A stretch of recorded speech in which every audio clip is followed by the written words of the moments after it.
Hi everyone, welcome to Everyday Crochet. I'm Marissa and I'm starting this series of crochet basics. I started learning to crochet a few years ago and kind of dove into kits and learned a lot of stitches, but have recently realized I missed a lot of fundamentals along the way. So if you are left-handed, new to crochet, or looking to kind of brush up on some of those fundamentals, this is a great place for you. Welcome. In this video, we're going to be covering different kinds of yarn. If you've never worked with fibers before, what different kinds of yarn are in terms of material, weight, all those wonderful things, where to start in the purchasing process if you've never purchased yarn before, what is great for a beginner, as well as different kinds of crochet hooks, where you need to start there, and then any additional supplies you may need as a beginner to crochet. So come on, let's get started. So in this first video, we're not even picking up hook and yarn yet, but as you start to get into crochet, what I rapidly found out was that it's a little overwhelming sometimes. There are so many different types of hooks, there are so many different types of yarn, there's so much terminology to know, and it feels like there's a bit of mystery of like, what materials do I really need to start crocheting?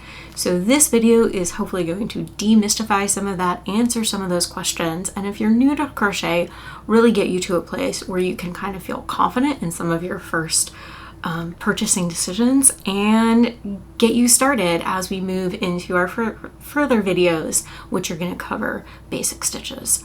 So when we're talking about crochet, obviously there are two main things we know we need.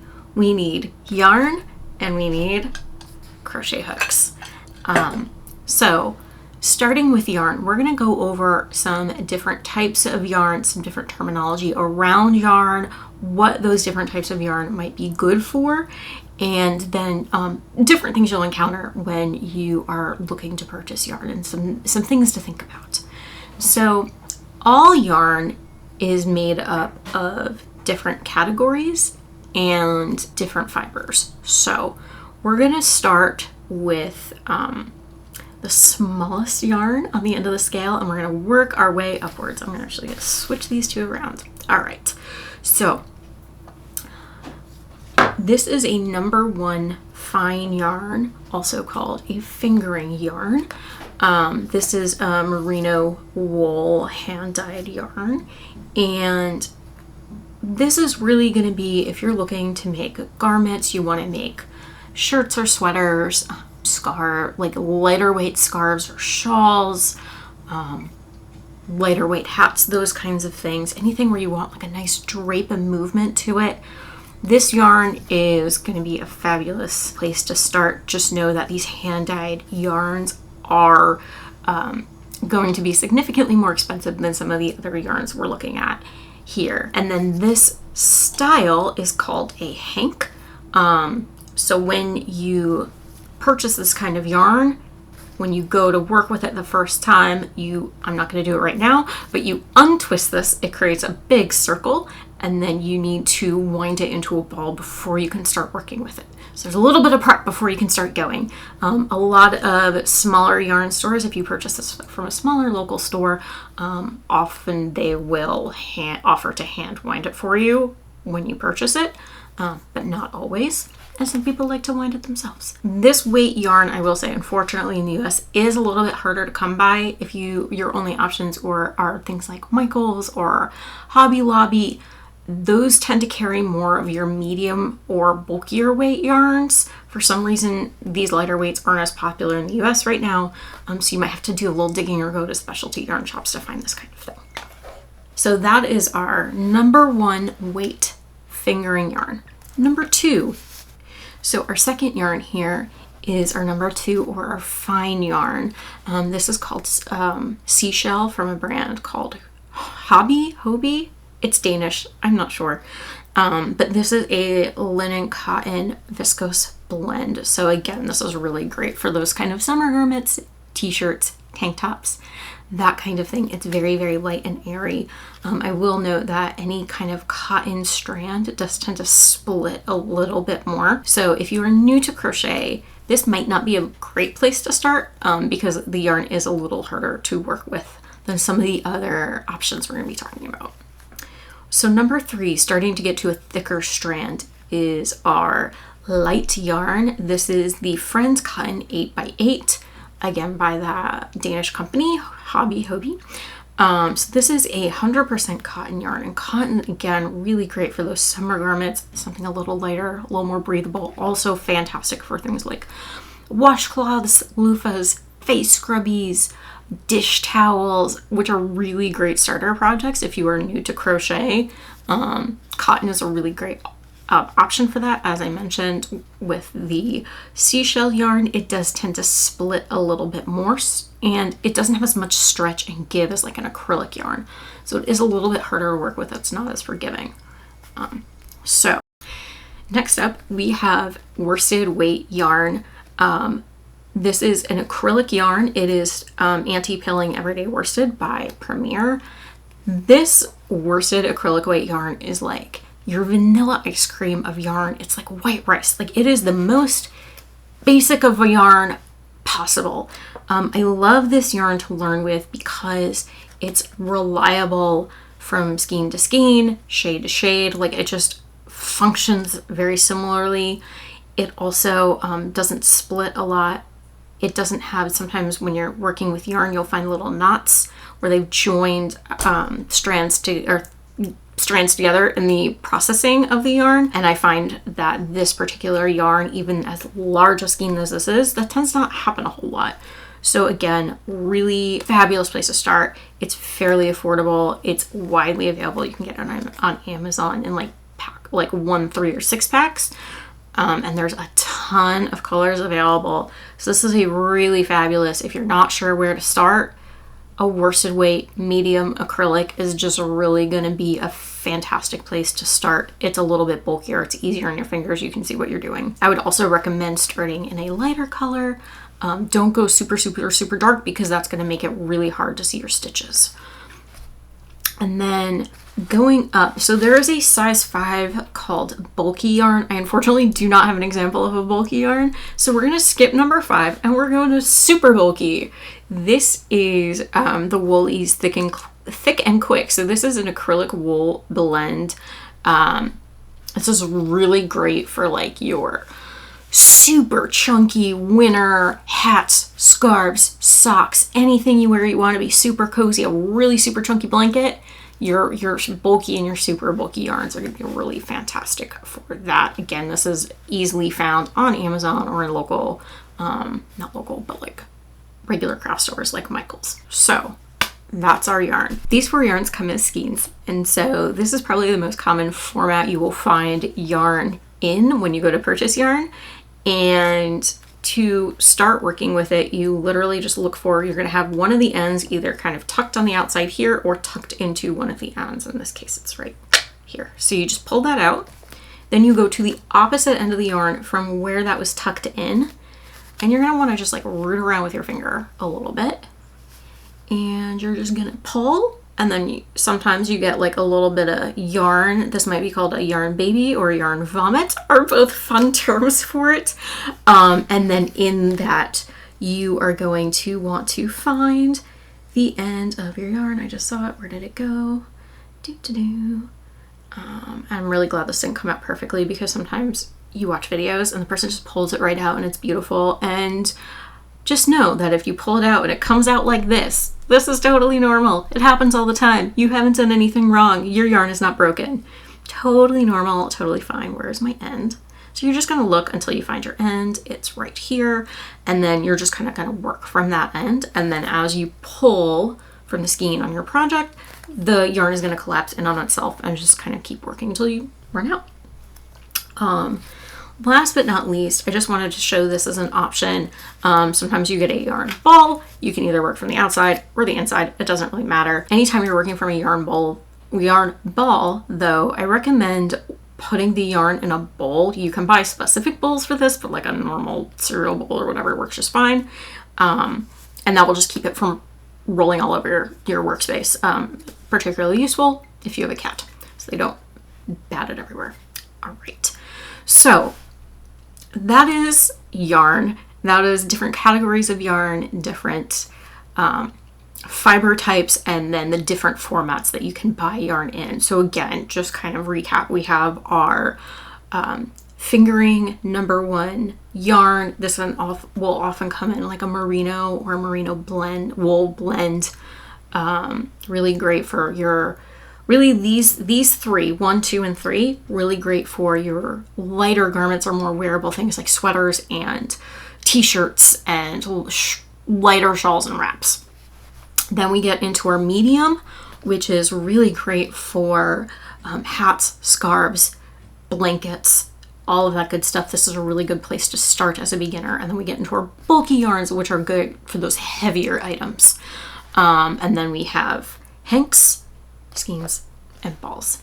Now, one thing I wanted to talk about is when you purchase yarn, there's a ton of information on the label here. And so real quick, it's just going to tell you what the weight is. So it's going to say the type, and then it's going to have a number.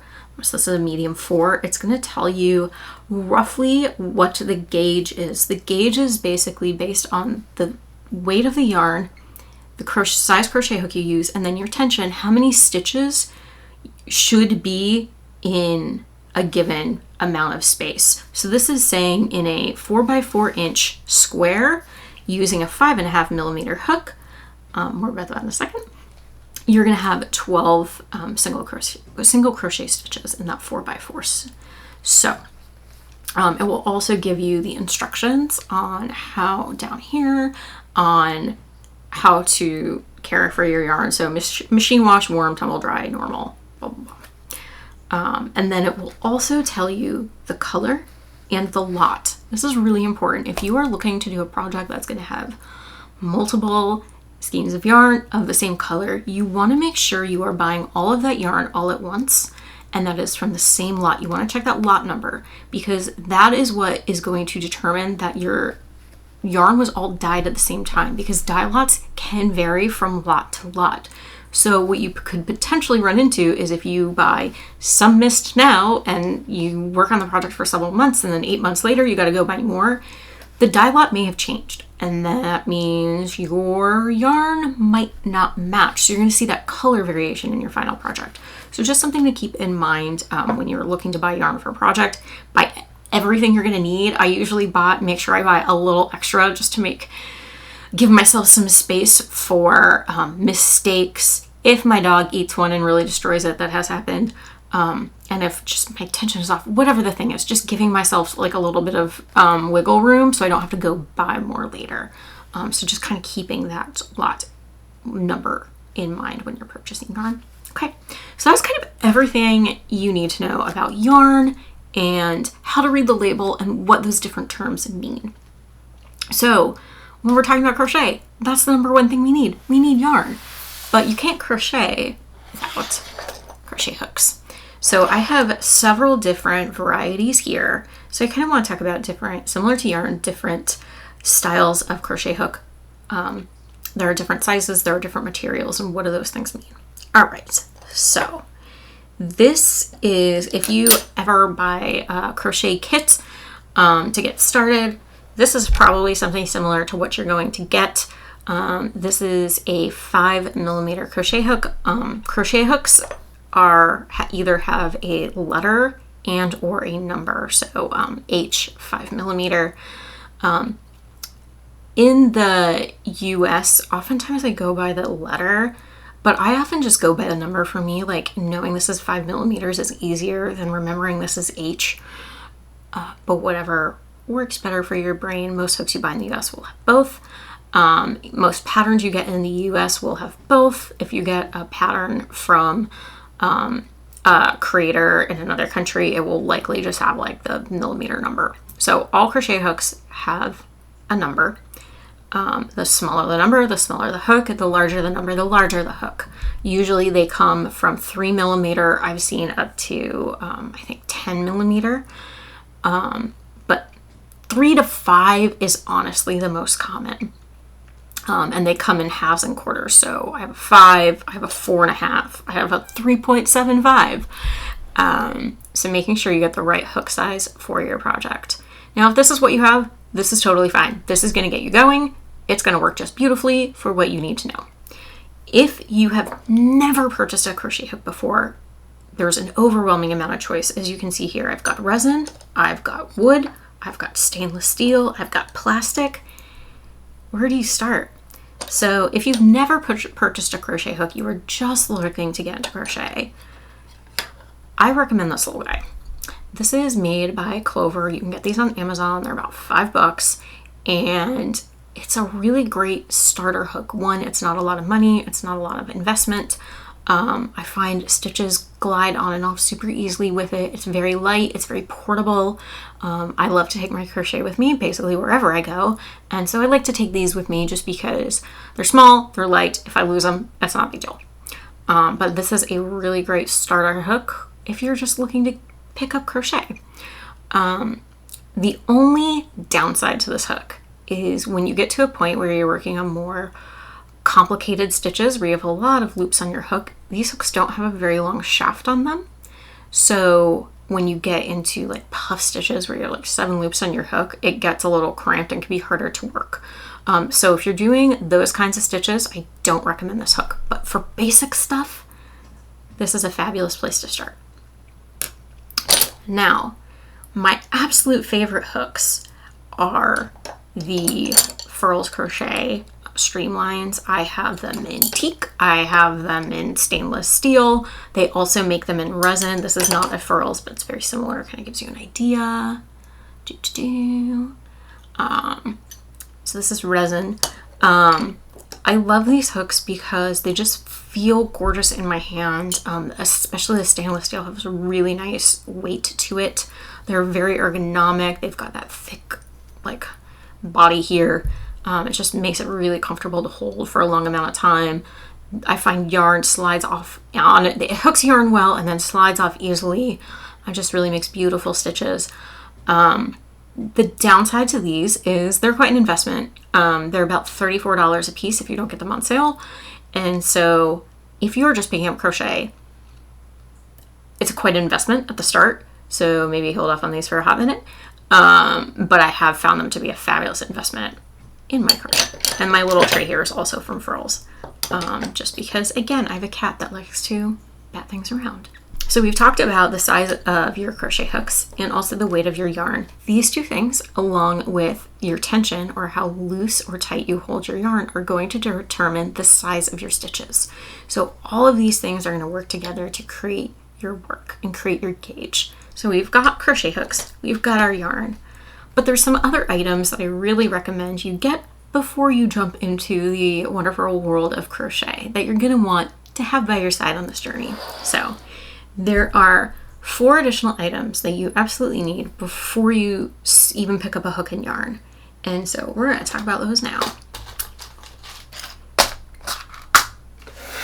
All right, so those 4 items that you need are sewing scissors, measuring tape, tapestry needles, and stitch markers. So scissors, obviously we're going to need to trim yarn at some point. So these are really great. They're really little. Again, easy to take with you somewhere, although they are pretty sharp. Measuring tape, because you're going to want to measure gauge, you're going to want to measure how big or small your item is. So that's really handy to have by your side. Tapestry needles. At some point, you are going to either need to stitch 2 elements together, and sometimes we do that by sewing it, called a whip stitch. And then you're also going to need to weave in the ends of your project. So when you get to the end and you trim off the yarn, you're going to want to weave that in. And so we use tapestry needles for that. I got this little set on Amazon. It was $5.99, and these have been really great. I've had them like 6 months and they're holding up well. None of them have broken yet, so that's great. So they're kind of 2 different styles of tapestry needle that you can get. Again, if you get a kit, you're probably getting something like this. It has a very large eye, which is fabulous for yarn, and then it's also going to be straight. What I love about this set I got on Amazon is that they have a little bend to them. You can see that there. And they also have the very large eye, and I love the bend because when you're trying to get into a stitch, especially if it's really tight or kind of just an awkward spot, that little bend just really helps you like get in there. So these are absolutely my preference. Again, it's personal preference, but tapestry needles, really good tool to have by your side. Last but certainly not least are locking stitch markers. These are your best friend. This is, I believe, a 150 pack. Again, this was like $5.99 on Amazon. I'll put the links below. They come in all different colors and in a nice little case. And stitch markers are, if you are counting stitches and you want to keep track of how many you are, so you like put, if you're doing something that's like 300 stitches long, you want to mark it like every 20 or 40 stitches, so it's easier if you lose count. You don't have to go all the way back. It's just really helpful that way. Or if you're new and you're like, I want to keep track of like where the first and last stitch and rows are, using stitch markers for that. I also have heard a trick where people will assign a color stitch marker to a size hook or to a particular hook in their arsenal.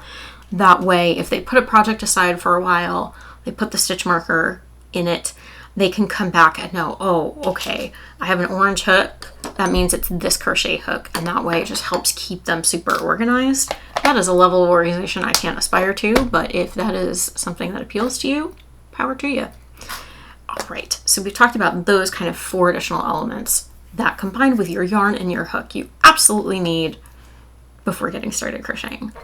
Now there are a few other just kind of tools and resources I wanted to mention that are nice to have on hand or to know about before you start crocheting.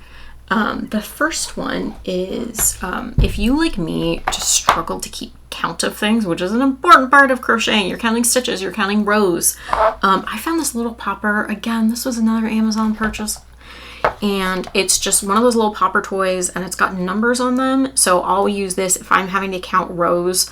I'll just pop it every time I do a new row to keep track of where I am. It's just really helpful to keep track because, again, if you're like me, you struggle with counting and you get distracted, like your dog or your child or whatever runs in the room and just distracts you while you're counting. Now you gotta start all over again. That can be really frustrating, particularly if you're trying to count to higher numbers. So this is a really great tool just to keep track of where you are. So I use this a lot in my patterns where for whatever reason, I'm just struggling to keep track of things. The last thing is I have this little notebook and I use it to kind of notate where I am in a pattern. So every time I start a new project, I write what it is, what yarn I'm using, what exact hook I'm using, because even if I have, these are both 5.5 millimeter hooks. These are different hooks made by different manufacturers from different materials. They are going to produce different size stitches. It's just the way the world works. So I really make sure to specifically notate which 5.5 millimeter hook I'm using, so that when I go to pick it up later, I know what I was doing, what yarn I'm using, and any other, if I've made alterations to the pattern, any notes I need to know for myself, I do keep them in here. On the flip side, if you're like, I don't want to do a notebook, there's a fabulous website called Ravelry, which if you started researching crochet and other fiber arts, you've probably already found, but it has probably hundreds of thousands of patterns. For each pattern on there, you can buy them, you can put notes on it. So if you started doing it similar to what I do in my notebook, you can just leave notes about what hook you're using or like what alterations you've had to make for yourself. All those great notes, you can also use Ravelry for that as well. So that is another fabulous resource. All right, so that is everything I wanted to cover in our first video. We've talked about different kinds of yarn, different kinds of crochet hooks, where to start. If you've never purchased any crochet supplies before, some great places of where to start in the wide, wonderful, crazy world of yarn and crochet hooks. So I hope this has demystified some of that confusion and overwhelm for you if you are new. So this is our first video. Our next video, we're going to get into actually picking up our yarn and hook, and we're going to be covering chains and single crochet stitches, how to count stitches, the anatomy of a stitch, all those wonderful fun things. So if you've enjoyed this video and you are looking forward to more videos about learning how to crochet, especially learning to crochet left-handed, go ahead and that subscribe button below and we'll get started on this journey together. Thanks everybody.